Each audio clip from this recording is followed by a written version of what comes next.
మనందరికీ వినాయకుడు తెలుసు, గణనాథుడు, బొజ్జ గణపయ్య. వినాయకుడిని చూసి మనం కొన్ని విషయాలు నేర్చుకోవాలి, కానీ అవి మనం నేర్చుకోం. ఏ విషయాలయ్యా అంటే, పెద్ద చెవులు ప్రతి మనిషి జీవితంలో 80% వినడానికి కేటాయించాలి.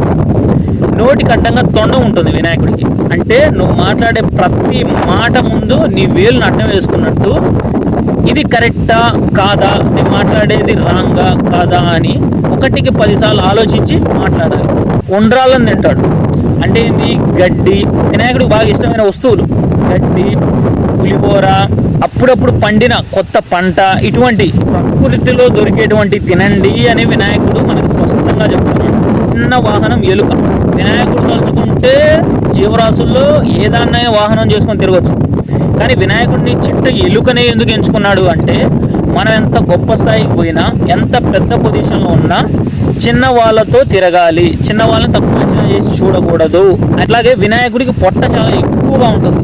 దాన్ని బట్టి మనం ఏం నేర్చుకోవాలి అంటే, చాలా విషయాలు మనం అందరి గురించి వింటూ ఉంటాం, చాలా విషయాలు మనకు తెలుసుకుంటూ ఉంటాం. దాన్ని కడుపులో దాచుకోవాలి. ఇక్కడ విషయాలు ఇక్కడ విషయాలు అక్కడ చెప్పడం వల్ల ప్రాబ్లమ్స్ అనేది వచ్చి హ్యూమన్ రిలేషన్షిప్స్ అనేవి కోల్పోతాం.